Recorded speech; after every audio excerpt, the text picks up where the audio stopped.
छत्रपती शिवाजी महाराज निर्विवाद सिंह पुरुष होते आणि शिवपुत्र संभाजी हा छावा होता।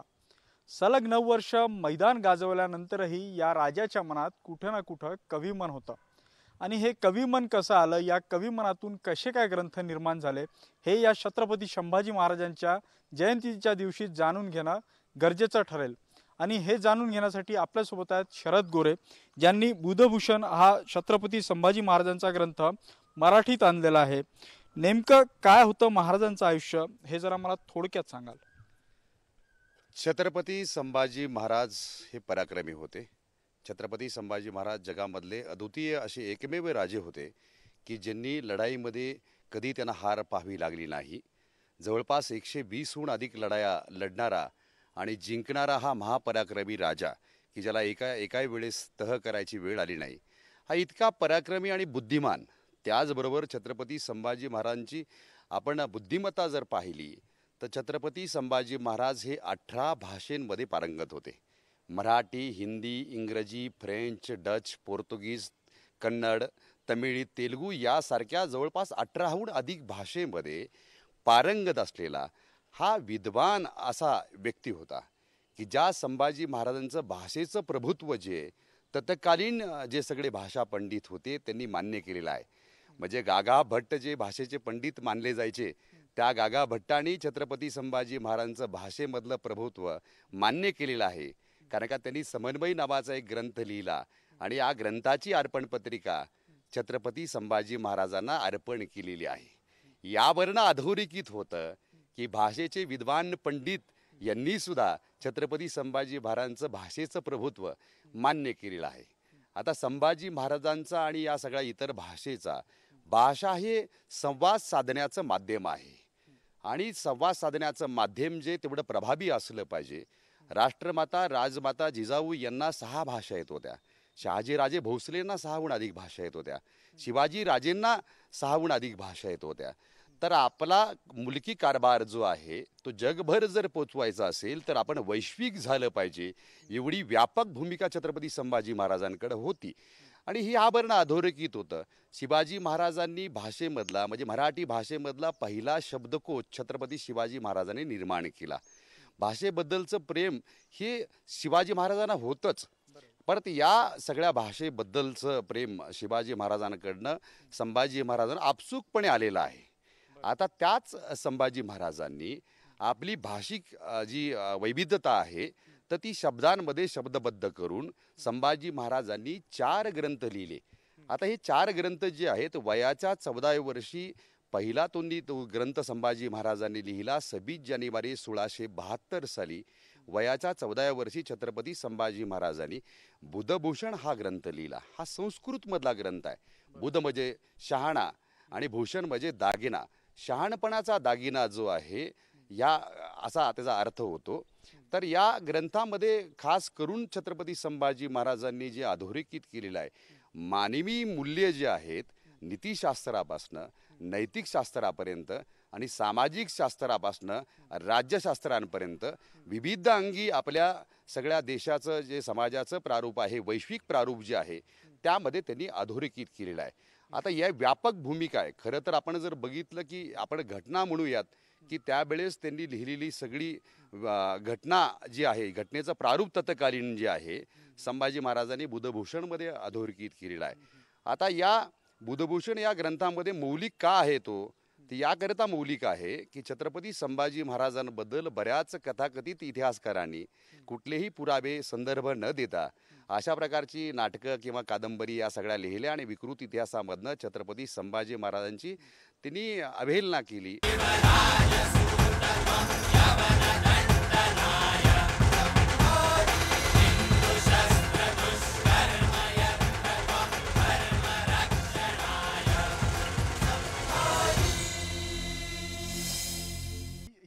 या गोष्टीकडे आपण पुढे जाऊ, पण एक प्रश्न असाही आहे की 6 भाषा या शिवाजी महाराजांपासून किंवा जिजाऊंपासून मिळाल्या, मात्र त्याच्यापेक्षाही अधिक भाषांचं ज्ञान जे आहे ते छत्रपती संभाजींना होतं। मग हे कसं काय आलं असेल? म्हणजे त्या काळात अशी परिस्थिती नव्हती, कारण राजे नेहमी लढाईवर असायचे, मग इतक्या सगळ्या भाषेचं ज्ञान संभाजींनी कसं मिळवलं असेल? त्याची 2-3 कारणं आहेत खरं तर। छत्रपती शिवाजी महाराजांच्या राजवटीमध्ये फ्रेंच डच हे गोव्याच्या परिसरामध्ये होते. व्यापाराच्या माध्यमातनं, कोळसा खाणीच्या आणि सगळ्या बाकी वखारीच्या माध्यमातनं मुलकी कारभार त्यांनी नुकताच सुरू करायचा असं हे केलं होतं. आणि छत्रपती शिवाजी महाराजांच्या राजवटीमध्ये त्यांचा धोरणात्मक निर्णय एक आढळतो इतिहासामध्ये की परराष्ट्र धोरण कसं असावं याचं मूर्तिमंत उदाहरण म्हणजे छत्रपती शिवाजी महाराज आहेत. तर त्यांनी त्या संदर्भात ह्या वखारी ज्या आहेत इंग्रजांच्या आणि फ्रेंच पोर्तुगीजच्या वखारी जे आहेत तर त्यांना जास्त महसूल लाभला पाहिजे अशा प्रकारचं धोरण शिवाजी महाराजांनी होतं. आणि मग त्या सगळ्या फ्रेंच पोर्तुगीज डच वगैरे त्या परिसरामध्ये काही प्रमाणात आले होते. आणि दुसरं आपण जर बघितलं की तंजावर तामिळनाडूमध्ये व्यंकोजी राजे आणि सरपोजी राजे तर ही दुसरी एक गादी तिकडे होती. मग तिकडं तमिळ तेलुगू कन्नड ह्या सगळ्या जवळच्या भाषा होत्या. आता शहाजी राजे भोसलेंचं सगळं आपण बघितलं मुलकी कारभार जो विजापूरला गेला तर त्यामुळं कन्नडचा जवळचा संबंध आहे. तमिळचा तंजावर आणि त्या परिसरामध्ये जात असल्यामुळं वास्तव्य असल्यामुळं तेलुगू आणि तमिळचा सुद्धा संबंध आहे. मला वाटतं त्यामुळं ह्या सगळ्या भाषेचा जवळीक सगळा संबंध आहे. आणि त्यामुळं छत्रपती शिवाजी महाराजांचा हा शिवपुत्र छत्रपती संभाजी महाराज जो आहे तो 18 भाषेमध्ये पारंगत होता. कारण मला वाटतं त्यावरचा दृष्टिकोन सुद्धा अत्यंत महत्त्वाचा आहे. कारण का मासाहेब जिजाऊंनी त्यांच्यावरती जे काही मौलिक संस्कार केले तर ते मौलिक संस्कार हे अत्यंत महत्त्वाचे. शिवाजी राजांची महाराणी जी आहे सईबाई यांचं लवकर निधन झालं आणि मग ती सगळी मौलिक जबाबदारी जी आहे जगाला 2 छत्रपती देणारी मासाहेब जिजाऊ जे आहेत तर त्यांचा मला वाटतं फार सिंहाचा वाटा आहे की 2 छत्रपती ह्या जगाला दिले, एक शिवाजी राजे आणि दुसरे संभाजी राजे. तर त्यामुळे तो एक भाग अत्यंत महत्त्वाचा आहे त्याच दृष्टिकोनातनं की त्यामुळे भाषेचं महत्त्व जे आहे आपण एक भाषेला चिटकून राहतो. आजच्या युगामध्ये काय होतं की ही भाषा आपल्याला आली पाहिजे, ही आपली मातृभाषा आहे. पण 350 वर्षापूर्वी ज्या शिवाजी राजेंनी ज्या मासाहेब जिजाऊंनी आणि संभाजी राजेंनी हे महत्त्व ओळखलं होतं ह्या जागतिकीकरणामध्ये जर आपलं महत्त्व जे आहे आपला वाढवायचं असेल टिकवायचं असेल तर आपल्याला जगामधल्या सगळ्या भाषा ज्या आहेत त्याचं ज्ञान अवगत केलं पाहिजे. 350 वर्षापूर्वी त्यांना ते महत्त्व समजलं. ते याचं अनुकरण आजच्या पिढीने जर केलं तर मला वाटतं जगावरती पुन्हा एकदा महाराष्ट्रातला मुलकी मराठा जो आहे जगावरती आधी राज्य करू शकतो.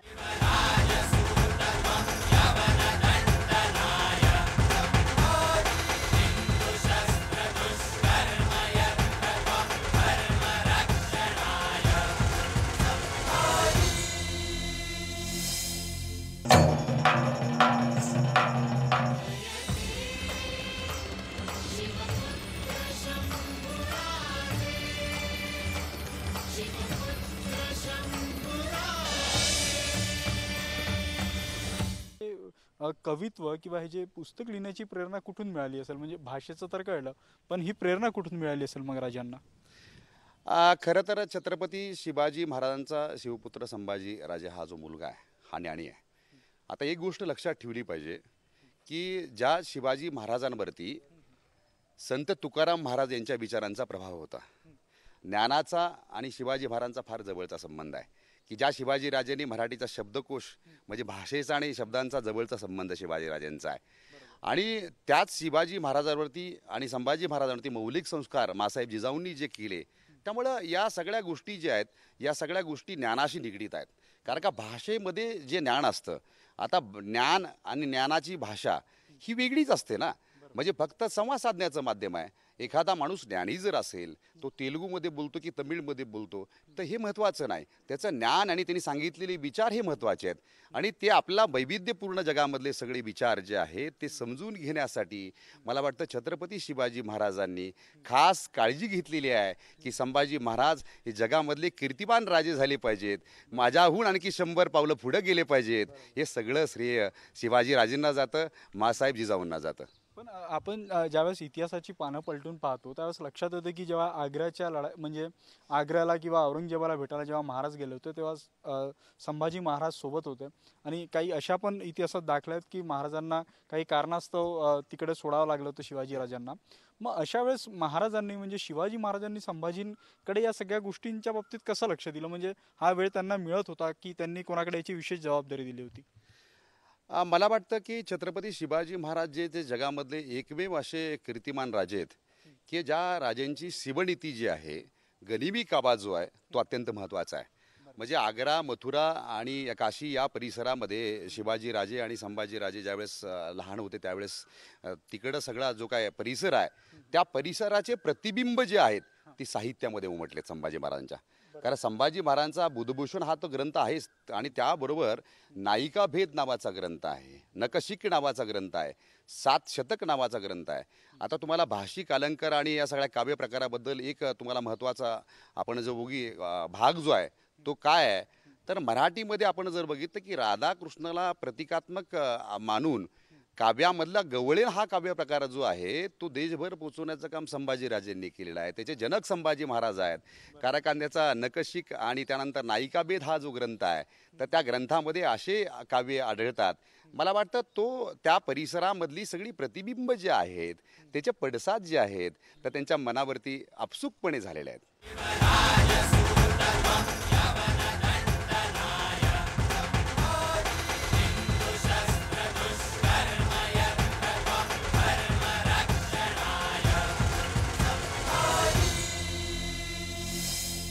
छत्रपती संभाजी महाराजांनी बुधभूषण या ग्रंथामध्ये जे काव्य लिहिलेलं आहे तर त्यामधलं एक काव्य मी सांगतो की त्यामधनं समजेल सगळ्या आपल्या रसिकांना.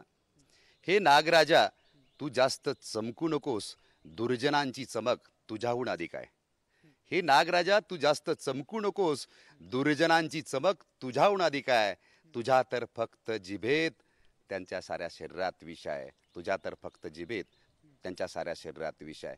अंधश्रद्धेबद्दल जे संभाजी महाराजांनी अभिव्यक्त झालेले आहेत त्या ग्रंथामध्ये, हे स्वर्णमयी कळसा तुझा रंग जाईल, हे स्वर्णमयी कळसा तुझा रंग जाईल, मूळ तांब्याचा रंग पुन्हा आवरणी येईल. बाह्य रंग जनास भूल पाडे, ते कुठे जाणे तुझे अंतरंग बापुडे, ते कुठे जाणे तुझे अंतरंग बापुडे. तिळाचे तेल जणू अमृताची वाणी, तिळाचे तेल जणू अमृताची वाणी, जाता जवळी मुखी येई पाणी. तिळाचे तेल जणू अमृताची वाणी. द्वेष भावना राख करी मित्रत्वाची, द्वेष भावना राख करी मित्रत्वाची, जागा घेई मनी मैत्रीची दुश्मनी. आणि तिळाचे तेल जणू अमृताची वाणी, तिळाचे तेल जणू अमृताची वाणी. धर्माची चिकित्सा करताना संभाजी महाराज असं म्हणतात की धर्म असावा समानता देणारा, धर्म असावा समानता देणारा, आणि धर्म असावा साऱ्या विश्वाला सामावून घेणारा. तर अशा प्रकारची सगळी काव्ये जी आहेत बुधभूषण ग्रंथामध्ये त्यांनी अधोरेखित केलेली आहेत. म्हणजे अगदी दुष्काळापासनं आज आपलं जलसाठ्याबद्दल बोलतो की जलनीती शिवाजी महाराजांची ती अत्यंत महत्त्वाची होती. आणि वृक्षांच्या संवर्धनाबद्दल सुद्धा संभाजी महाराजांनी पाण्याबद्दल सगळं लिहिलेलं आहे विस्तृत पद्धतीने. त्या पद्धतीने सगळे कांगोरे जे आहेत समाजामधले तर त्याचं सगळं चित्रण जे आहे बुधभूषण या ग्रंथामध्ये संभाजी महाराजांनी केलं आहे. मला असं वाटतं की आपण युगपुरुषांचा इतिहास जो आहे तो डोक्यावरती घेऊन नाचणारी पिढी या देशामध्ये जन्माला आली. तर त्यामुळं मला वाटतं की विकृत सगळा जो काय समाजामधले प्रश्न आहेत ते सगळे पडलेले आहेत लोकांना. मला वाटतं ज्या वेळेस असे छत्रपती संभाजी महाराजांनी लिहिलेले अलौकिक ग्रंथ त्यामधले विचार जे आहेत लोकांच्या हृदयामध्ये जातील, लोक वाचतील, तर मला वाटतं की नव्याने छत्रपती संभाजी महाराजांची अलौकिक सगळी दृष्टी जी आहे की ती व्यापक आहे. म्हणजे त्यांनी ह्यामध्ये अधोरेखित केलंय बुधभूषण या ग्रंथामध्ये की बाबा धर्म ही जी आहे की धर्म ही चांगुलपणाची भावना आहे. म्हणजे आपण जातीमध्ये धर्मामध्ये भेदाभेद न करता बुद्धिवंत माणसांना आपण मानलं पाहिजे. आणि बुद्धिवंत माणसांना मानताना कुठल्याही प्रकारची जात धर्म पाहण्याचं कारण नाही. अशा प्रकारचं सगळं विवेचन त्यांनी त्या ग्रंथामध्ये केलं आहे.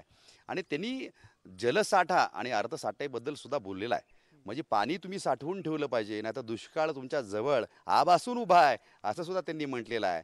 आणि ते असं सुद्धा म्हणतात की धनसाठा जो आहे हा अत्यंत महत्त्वाचा असतो. फक्त तुम्हाला जेवढा लागेल तो तेवढाच तुम्ही वापरला पाहिजे. या सगळ्या गोष्टी जर आपण इथल्या सगळ्या सरकारांनी कटाक्षाने पाळल्या असत्या तर तिजोरीमध्ये खडखडाट झाला नसता.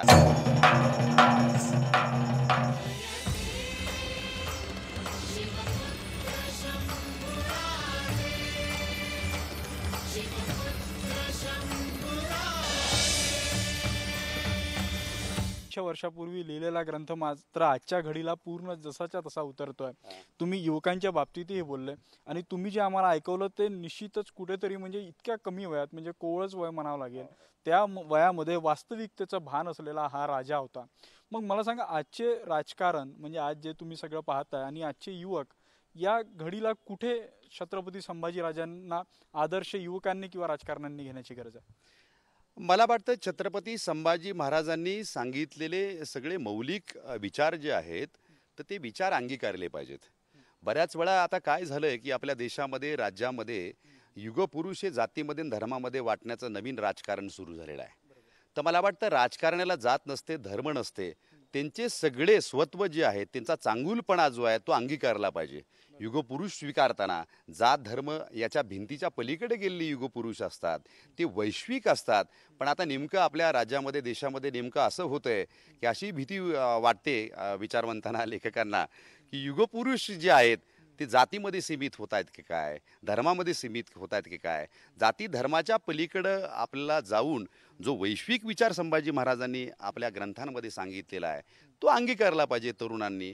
आदर्श जो आहे, आपण आदर्श संभाजी महाराजांना मानतो लोक, पण वरकरणी वरपांगी जे प्रेम करणारे सगळे शिवप्रेमी आहेत, तर त्यांना माझं विनम्र या ठिकाणी सांगणं एवढंच आहे की संभाजी महाराजांनी हे लिहिलेले मौलिक ग्रंथ जे आहेत ते आपण वाचावेत आणि बुद्धिवंत छत्रपती संभाजी महाराज तुम्हाला समजतील. ते ग्रंथ आपण जर वाचले तर मला वाटलं जगातले सगळे प्रश्न त्याचं निराकरण छत्रपती संभाजी महाराजांच्या या सगळ्या ग्रंथामध्ये त्यांनी अधोरेखित केलेलं आहे आणि ते फार बहुमूल्य आहे. कारण आपल्याकडे काय होतं नेमकेपणाने, आपल्याकडं वरपांगी प्रेम करणारी बरीच मंडळी आहेत म्हणजे युगपुरुषांवरती, आणि बऱ्याच वेळा असं होतं की फक्त आपण चिकित्सकपणे कुठल्याही युगपुरुषांकडे पाहत नाही. आणि हे सगळं आपण आपला जर हे करायचं असेल तर हे पाहायचं असेल तर या सगळ्या गोष्टी ज्या आहेत तर या सगळ्या गोष्टी नवीन युवा पिढींनी ह्या शिकल्या पाहिजेत, वाचल्या पाहिजेत. कारण का हा प्रभाव जो आहे तो भाषेमध्ये असतो. विचार जो आहे तो विचार कधीच मरत नसतो, विचार हा जिवंत राहतो. आणि हा मूर्तिमंत सगळा प्रभात जो आहे साहित्याचा, साहित्यिक संभाजी राजे हे खरं तर जगासमोर गेले पाहिजेत. आणि तो सगळा पुढे नेण्याचा छोटासा प्रयत्न आहे की या ग्रंथाच्या माध्यमातून मला एक साहित्यिक विचारवंत म्हणून जे काही करावं असं वाटलं तो मी करण्याचा प्रयत्न केला आहे.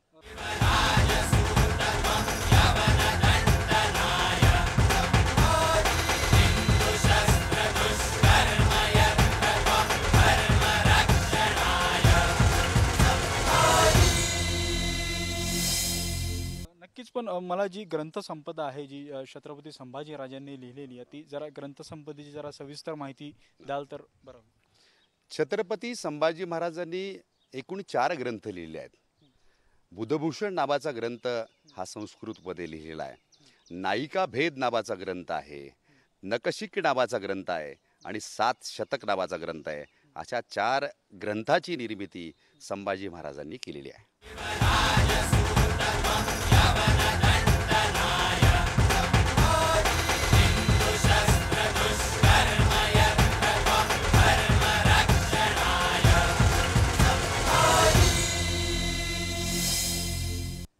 आणि आपण जो बुधभूषणचं जे काव्य रूपात जो मराठीमध्ये जो अनुवाद केलेला आहे, तो का बरं, म्हणजे तुम्हाला कशी काय प्रेरणा मिळाली आणि तुम्ही कुठल्या उद्देशाने या सगळ्या गोष्टी केलेल्या आहेत? मला ज्यावेळेस मी पहिल्यापासूनच खरं तर छत्रपती शिवाजी महाराज आणि संभाजी महाराज निस्सीम प्रेम करणारा एक शिवप्रेमी आणि शंभूप्रेमी आहे.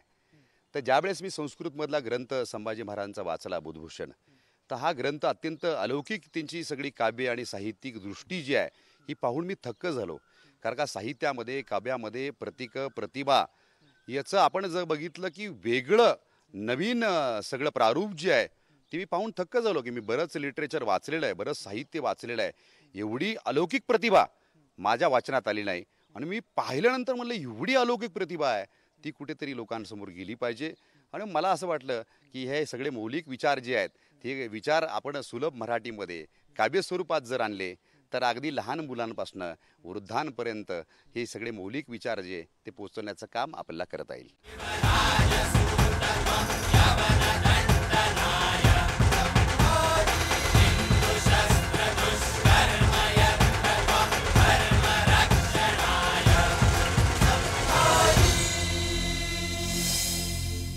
आम्हाला तुमच्याकडून बुधभूषण मधले काही जे मौलिक विचार आहेत ते ऐकायला आवडेल. तर बुधभूषणबद्दल मी मगाशीच तुम्हाला सांगितलं. तर बुधभूषणबद्दल संभाजी महाराज जे म्हणतात की एक नगाऱ्याबद्दलचं त्यांचं काव्य आहे. दाग्याने तुझ्या मुखाला दाग्याने तुझ्या मुखाला टाके घातले जातील, दंडुकण्याच्या दणक्याने तुला वेदना होतील, तरी तू आपलं मोठमोठ्याने कर आवाज, तरी तू आपला मोठमोठ्याने कर आवाज. बरं, कट. आपण जर छत्रपती रोल आपण जर बुधभूषण ग्रंथामधल्या काही जर ओळी आम्हाला ऐकवू शकल्या तर जरा प्रेक्षकांना बरं वाटेल. जाताना तुम्हाला 4 ओळी ऐकवतो. विजय पुष्प नावाची ही कविता आहे बुधभूषण या ग्रंथामधली. तू हार तरी न हारलेला, तुझ्या सद्गुणाने तू तारलेला. तू हार तरी न हारलेला, तुझ्या सद्गुणाने तू तारलेला. आहेत कैक जगामध्ये गुणवंत, आहेत कैक जगामध्ये गुणवंत, तुझ्या सारखा आहे तू भाग्यवंत. आहेत कैक जगामध्ये गुणवंत, तुझ्या सारखा आहे तू भाग्यवंत. भाग्य लाभले तुला विसावया गळा, भाग्य लाभले तुला विसावया गळा. तुझ्या विन पूरका साऱ्या विश्वाचा सोहळा, तुझ्या विन पूरका साऱ्या विश्वाचा सोहळा. शिवपुत्र म्हणून संभाजीराजांची ओळख तर आपणाला होती, मात्र या विशेष कार्यक्रमातून आम्ही छत्रपती संभाजीराजांच्या आयुष्यावर प्रकाश टाकण्याचा प्रयत्न केला आणि तो प्रेक्षकांपर्यंत पोहोचलाही असेल ही अपेक्षा. पाहत रहा जय महाराष्ट्र न्यूज.